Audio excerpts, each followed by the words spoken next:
नमस्कार साथियों, मैं एडवोकेट कुलदीप सिंह पुनः आप लोगों के बीच में उपस्थित हुआ हूं इस यूट्यूब चैनल के माध्यम से। आज हम डिस्कस करेंगे बहुत ही बेहतरीन और इम्पोर्टेंट टॉपिक को। हमने अपनी प्रीवियस वीडियो के अंदर सुप्रीम कोर्ट के एस्टेब्लिशमेंट, सुप्रीम कोर्ट के जजों की अपॉइंटमेंट और उनका रिमूवल और तमाम सारी जानकारी हमने डिस्कस की थी। नाउ जो है we will discuss the jurisdiction of the supreme court. Jurisdiction of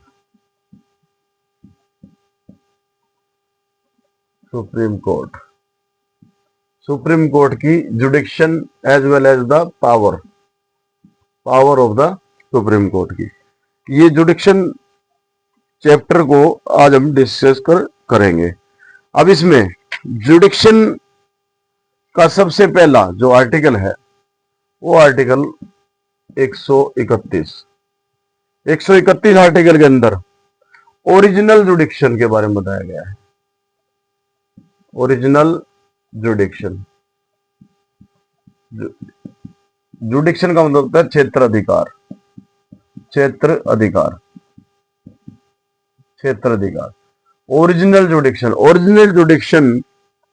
of the supreme court. Original जुडिक्शन का मतलब होता है जिसको सुप्रीम कोर्ट सीधा सुनती है, डायरेक्ट, जिन केसेस को डायरेक्ट हियरिंग करेगी, यानी कि डायरेक्ट हियरिंग का मतलब होता है कि लोअर कोर्ट में जाने की जरूरत नहीं है, उसी को, मतलब जिस कोर्ट में आप सीधा जा सकते हो, सीधा डायरेक्ट अप्रोच कर सकते हो, उसी को बोलते हैं ओरिजिनल जुडिक्शन। तो ओरिजिनल जुडिक्शन जैसे मान लो दो राज्यों के बीच में, जैसे हरियाणा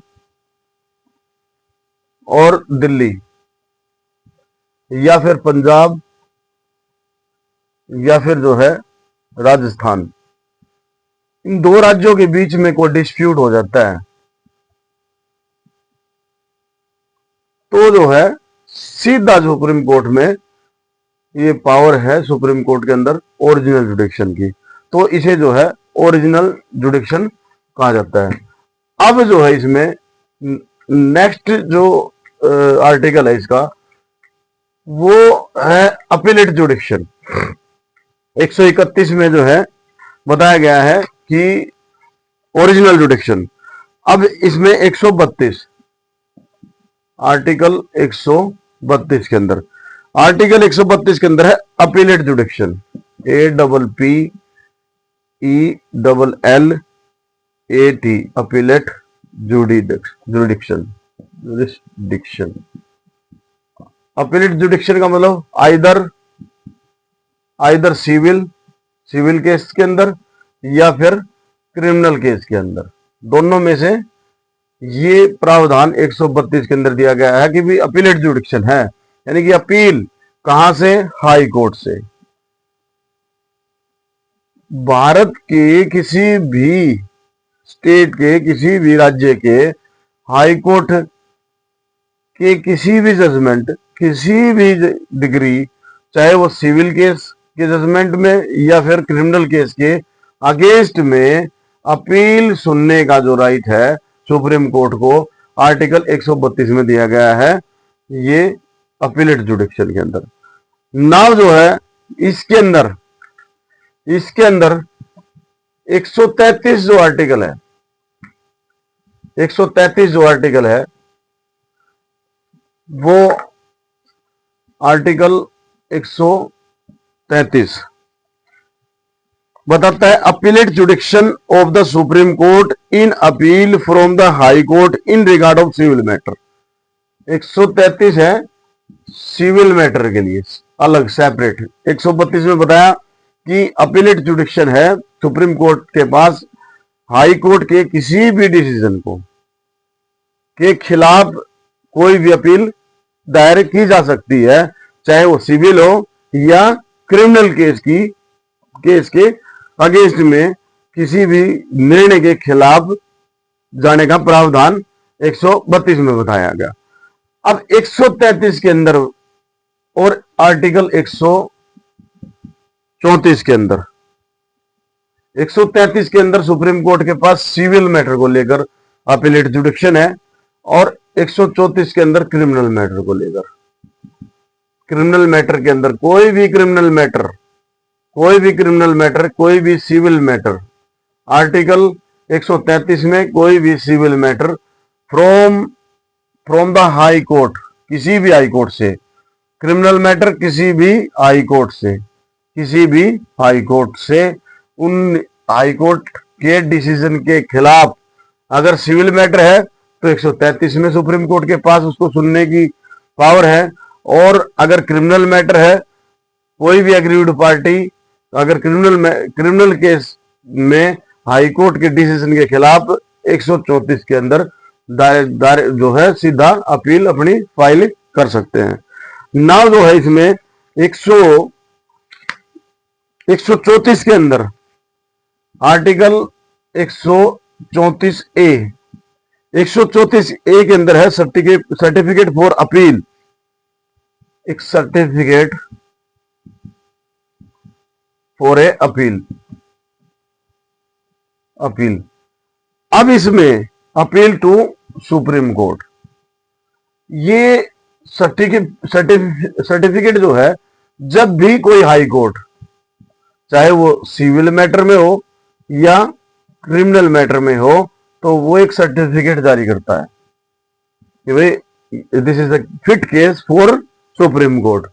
चाहे वो ऑन मोशन अपने आप हाई कोर्ट जारी कर सकता है या फिर by the filing of the application. तो ये जो आर्टिकल 134A है, इसमें दिया गया है भाई a certificate for an appeal to supreme court, supreme court में अपील फाइल करने के लिए सर्टिफिकेट। अगर सिंगल लाइन में पूछा जाए कि भाई किस आर्टिकल के अंदर सर्टिफिकेट जारी किया जाता है फॉर फाइलिंग द अपील, तो ये आर्टिकल 134 के अंदर। नाउ जो है, अब इसमें इंपॉर्टेंट 135 जो है फेडरल कोर्ट के बारे में बताया गया है। अब इसमें आर्टिकल 136 के अंदर वेरी वेरी इंपॉर्टेंट, इसमें दिया है SLP स्पेशल। अब इसमें SLP है स्पेशल लीव पेटिशन। कोई भी पेटिशन है from the order of lower court से, कोई किसी भी लोअर कोर्ट से, इसमें सुप्रीम कोर्ट में in this description grant a special leave to appeal from any judgment, किसी भी जजमेंट, कोई भी degree, determination of sentence and order, any cause और matter pass by made by the any court या फिर tribunal in the territory of India. तो यहां जो है SLP की स्पेशल लीव पिटीशन की पावर जो है 136 आर्टिकल के अंदर दी गई है। अब इसमें जैसे हम सिंगल लाइन में इसको समझेंगे, फिर इसके बाद डिटेल में 1 बाय 1 करके एक एक आर्टिकल को समझेंगे। 133 के अंदर क्या है, 134 के अंदर क्या है, 134A के अंदर क्या है, 136 स्पेशल लीव पिटीशन है क्या, इसको एक एक 1 बाय 1 करके समझेंगे। लेकिन अभी जो है जुडिक्शन को हम सिंगल लाइन में समझ रहे हैं। भाई सुप्रीम कोर्ट की जो जुडिक्शन है, वो पावर है, वो सिंगल लाइन में समझने का प्रयास करें, ताकि जो है उसको 1 बाय 1 करके एक एक आर्टिकल को जो है समझेंगे तो ये जो है समझने में आसान होगा। नाउ जो है अब इसको डिस्कस करेंगे हम।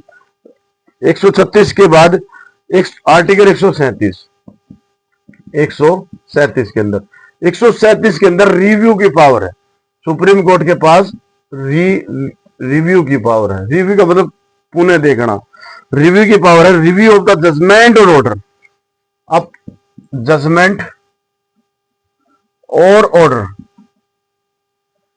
इसमें बताया है subject to the provision law made by the parliament. 145 के अंदर आर्टिकल 145 के अंदर रूल दिए गए हैं। सब उन्हीं रूलों को देखते हुए supreme court shall have power, supreme court के पास पावर है to review any judgement pronounced और ऑर्डर मेड बाय, किसी भी जजमेंट, कोई भी जजमेंट अगर सुप्रीम कोर्ट ने पास कर दिया या फिर ऑर्डर पास किया, उस ऑर्डर को रिव्यू करने का, यानी कि दोबारा से उसको देखने का, चेक करने का, दोबारा से देखने का, ये जो पावर है ये आर्टिकल 137 के अंदर दी गई है। सुप्रीम कोर्ट अपने ही किसी भी जजमेंट में किसी भी ऑर्डर को रिव्यू करने की जो पावर है 137 के अंदर दी गई है।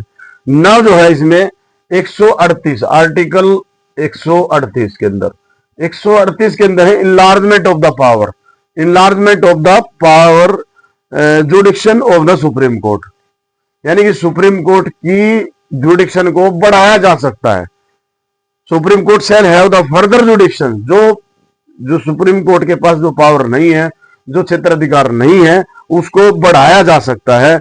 And power जुडिक्शन and power, जुडिक्शन and power को बढ़ाया जा सकता है। एनलार्ज, एनलार्ज, एनलार्ज का मतलब बढ़ाना, बढ़ाना, बढ़ाया जा सकता है सुप्रीम कोर्ट की पावर को और जुडिक्शन को with respect of the matter in the union list, जो यूनियन लिस्ट के अंदर जो मैटर दिया गया, यूनियन लिस्ट के मतलब जब आप 7 शेड्यूल पढ़ोगे, 7 शेड्यूल के अंदर भाई ये दिए गए हैं 3 जो है लिस्ट दी गई है, यूनियन लिस्ट और स्टेट लिस्ट और जो है concurrent list, concurrent list. Union list का मतलब संघ सूची, संघ सूची ये राज्य सूची और ये समवर्ती सूची, समवर्ती सूची। तो जो संघ सूची में जो मैटर दिए गए उसमें पार्लियामेंट को कानून बनाने का अधिकार है, और जो राज्य सूची के अंदर जितने भी मैटर दिए गए हैं उसमें स्टेट की विधायिका के पास पावर कानून बनाने का पावर है। समवर्ती सूची के अंदर जितने भी मैटर दिए गए हैं उस पर पार्लियामेंट भी संसद भी कानून बना सकता है और राज्य की विधायिका भी कानून बना सकता है। तो उसी में 138 में दिया गया है the enlargement of the power and जुडिक्शन of the supreme court, यानी कि जो यूनियन लिस्ट के अंदर जो मैटर दिया गया है तो उस मैटर से रिलेटेड सुप्रीम कोर्ट की जुडिक्शन और उसकी पावर को बढ़ाया जा सकता है। तो ये आर्टिकल 138 में है। अगर सिंगल लाइन में पूछा जाए the enlargement of the power and जुडिक्शन of the supreme court किस प्रावधान किस आर्टिकल के अंदर दिया गया है, तो वो आर्टिकल 138 के अंदर है। और आर्टिकल 139 ये क्या कहता है, 139 conferment of the supreme court of the power of issue writ. जो हम आर्टिकल 32 के अंदर 5 रिट पढ़ते हैं, 5 रिट है, 5 रिट जो है ये रिट जारी कर, रिट जो आर्टिकल 32 के अंदर दी गई है 5 रिट, 5 रिट जो है 5 आदेश, ये जो है इनको इसकी जो जुडिक्शन है पावर है वो आर्टिकल 39 के अंदर, अनुच्छेद 39 के अंदर सुप्रीम कोर्ट के पास ये पावर है। ये आर्टिकल सुप्रीम कोर्ट को पावर देता है कि जो आर्टिकल 32 के अंदर 32 के अनुच्छेद के अंदर जो मैंडामस की रिट है, हैबियस कॉर्पस की रिट है, प्रोविजन की रिट है, सर्टेरिटी की रिट है, और तो ये जो रिट दी गई है को वारंटों की जो रिट दी गई है तो वो बंदी, इसको हिंदी में बंदी प्रत्यक्षीकरण और परमादेश और मैंडामस की रिट है, को वारंटो अधिकार पर्चा की रिट है, प्रोविजन की रिट है, मनाही की जो रिट है, वो तमाम जितनी भी रिट जो 32 में दी गई हैं उनको जारी करने का अधिकार आर्टिकल 139 के अंदर दिया गया है। तो याद रखने की बात है कि सिंगल लाइन में रिट जो आर्टिकल 32 के अंदर दी गई है उसको जारी करने का अधिकार कौन से किस अनुच्छेद में दिया गया है, तो आर्टिकल 39 के अंदर दिया गया है। और केस को ट्रांसफर करने की अधिकार जो है 139 आर्टिकल 139 ए के अंदर transfer of the case, transfer of the case, कोई भी किसी भी केस को ट्रांसफर करने का जो है अधिकार, क्षेत्र अधिकार और जुडिक्शन 139 के अंदर दिया गया है। तो इस तरह से जो है हमने 139 आर्टिकल को हमने समझा। नेक्स्ट जो है इसमें आर्टिकल 140। अब 140 आर्टिकल क्या कहता है, वेरी वेरी इंपॉर्टेंट, 140 भी इंपॉर्टेंट है, 141 भी वेरी वेरी इंपॉर्टेंट है। ये भारतीय संविधान के एक एक अनुच्छेद, कोई भी ऐसा अनुच्छेद नहीं है, कोई भी ऐसा आर्टिकल नहीं है जो इंपॉर्टेंट नहीं है। अब इसमें आर्टिकल 140 140 क्या कहता है? 140 कहता है ancillary power, ANCILLARY, ancillary power, power of supreme court. Parliament में by law making for conferring upon the Supreme Court and supplement and power not inconsistent with the power of the Constitution as may be appear to necessary for desirable for the purpose of the enabled court more efficiently or exercise jurisdiction conform under the Constitution। यानी कि इसमें भी आप एक तरह से ये कह सकते हो भाई जो पावर नहीं दी गई है, जो पावर नहीं दी गई है उसका इस्तेमाल इस एंसिलरी पावर के अंदर किया जा सकता है। कानून, पार्लियामेंट उस पर कानून बना सकती है, पार्लियामेंट उसमें कोई भी प्रोविजन बना सकती है। तो ये आर्टिकल 140 है। अब article 141 very very important, law declare by supreme court. अब law declare by supreme court to be binding on all courts. All courts का मतलब भारत के सभी न्यायालय में, भारत के जितने भी न्यायालय हैं, हाई कोर्ट, तमाम जितने भी डिस्ट्रिक्ट कोर्ट, लोअर कोर्ट, सभी कोर्ट के अंदर जो भी लॉ डिक्लेयर किया गया, कोई भी कानून डिक्लेयर किया बाय सुप्रीम कोर्ट के द्वारा, यानी कि कोई भी जजमेंट, कोई भी ऑर्डर पास कर दिया तो वो सभी हाई कोर्ट से लेकर नीचे लोअर कोर्ट तक सभी कोर्ट उसके लिए बाउंड है, उसके लिए बाइंड है, यानी कि उनको ये कानून बन जाता है और वो कानून सुप्रीम कोर्ट के द्वारा है। इसमें क्लियर है कि law declare by supreme court shall be binding all the court with in the territory of India.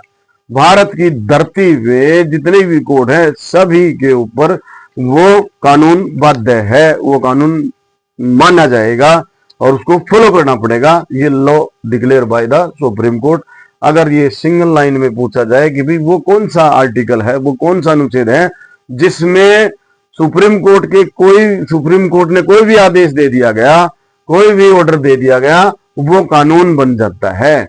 और वो क्या है, वो है to be binding on the all courts in the territory of India, तो वो बाइंडिंग होगा। तो इसी तरह से 142 के अंदर इन्फोर्समेंट है, आर्टिकल 142 के अंदर इन्फोर्समेंट है, enforcement of the any order. Enforcement का मतलब होता है लागू करना, enforcement of any order, judgement, कोई भी डिग्री। अगर सुप्रीम कोर्ट के द्वारा कोई भी ऑर्डर दिया जाता है, कोई भी जजमेंट दिया जाता है, कोई भी डिग्री दी जाती है, तो उसको अपने ही ऑर्डर को लागू कराने का अधिकार 142 अनुच्छेद के अंदर दिया गया है। सिंपल एक लाइन में पूछा जाए कि कौन से अनुच्छेद के अंदर, कौन से आर्टिकल के अंदर अगर सुप्रीम कोर्ट अपने ही किसी जजमेंट को, अपने ही किसी ऑर्डर को मनवाने का, जो है उसको इम्प्लीमेंट कराने का अधिकार किसमें, उसकी जुडिक्शन कौन से आर्टिकल में दी गई, तो वो 142 के अंदर दी गई है। अब जो इसमें आर्टिकल तो वेरी वेरी इंपॉर्टेंट 143 क्या कहता है, पावर ऑफ द प्रेसिडेंट। ये प्रेसिडेंट की पावर है, प्रेसिडेंट ऑफ इंडिया की पावर है to consult from the supreme court. अगर किसी भी मैटर पर सुप्रीम कोर्ट से सलाह लेने का, एडवाइजरी पावर बोल सकते हैं, एडवाइजरी पावर इसको बोलते हैं एडवाइजरी पावर। तो ये 143 के अंदर सिंगल लाइन में अगर पूछा जाए तो एडवाइजरी पावर कौन से अनुच्छेद में दी गई, तो 143 के अंदर दी गई है। भी अगर प्रेसिडेंट ऑफ इंडिया को किसी भी मैटर पर कोई सलाह लेनी है, कोई कंसल्ट करना है, तो यहां जो है सुप्रीम कोर्ट को पावर है कि सुप्रीम कोर्ट के पास, सुप्रीम कोर्ट इसमें प्रेसिडेंट ऑफ इंडिया को एडवाइस देते हैं, आदेश नहीं, एडवाइस। प्रेसिडेंट ऑफ इंडिया ने वो सलाह मांगी है तो उस पर जो है सुप्रीम कोर्ट जो है उस पर एडवाइस देंगे। तो एडवाइजरी जुडिक्शन जो है 143 के अंदर 143 के अंदर ये दिया गया है। अब इसमें जो है ये 143 तक जो है इसके अंदर मान्य जो है सुप्रीम कोर्ट की जुडिक्शन दी गई है। अब इसमें मोटे मोटे तौर पर हम ये कह सकते हैं कि सुप्रीम कोर्ट के पास अगर इसको जुडिक्शन को डिवाइड करें तो पहला नंबर ओरिजिनल जुडिक्शन, दूसरे नंबर पे अपीलेट जुडिक्शन यानी कि अपील, और तीसरे नंबर पे जो है इसमें एडवाइजरी जुडिक्शन और इस पे रिट जुडिक्शन भी एक रिट पर जो है जुडिक्शन। तो ओरिजिनल जुडिक्शन जो डायरेक्ट सुप्रीम कोर्ट के अंदर वो मैटर जाएगा, डायरेक्ट सुप्रीम कोर्ट उस पर सुनवाई करेगा, उसको लोअर कोर्ट से होते हुए नहीं आना पड़ेगा, सीधा जो है सुप्रीम कोर्ट में वो केस जा सकता है। अपीलेट जुडिक्शन का मतलब होता है लोअर कोर्ट से होता हुआ आएगा, यानी कि नीचे सिविल कोर्ट यानी सिविल जज से डिस्ट्रिक्ट जज से हाई कोर्ट और हाई कोर्ट से सुप्रीम कोर्ट, ऐसे चल के आएगा, ऐसे चल के नीचे से ऊपर जाएगा तो अंतिम तौर पर सुप्रीम कोर्ट के पास जाएगा। ये अपीलेट जुडिक्शन सिविल में और क्रिमिनल में। वो हमने एडवाइजरी जुडिक्शन 143 के अंदर। अभी जैसे रिट जुडिक्शन जिसमें सुप्रीम कोर्ट के पास जो आर्टिकल 32 के अंदर जो रिट दी गई है वो जारी करने का अधिकार। तो इस तरह से हमने सुप्रीम कोर्ट की जुडिक्शन और पावर को समझा। अब जो नेक्स्ट जो है इस पे हम एक एक आर्टिकल के बारे में समझेंगे, जैसे 143 को पढ़ेंगे, जिसमें एडवाइजरी जुडिक्शन को डिटेल में समझेंगे, और ये रिट जुडिक्शन है इसको हम डिटेल में समझेंगे, और ओरिजिनल जुडिक्शन है इसको हम डिटेल में समझेंगे, और अपीलेट जुडिक्शन है चाहे वो सिविल की हो चाहे वो क्रिमिनल की है उसको हम डिटेल में समझेंगे। अभी हमने सिर्फ एक वन लाइन के अंदर हमने jurisdiction of the supreme court और power of the supreme court को हमने समझा।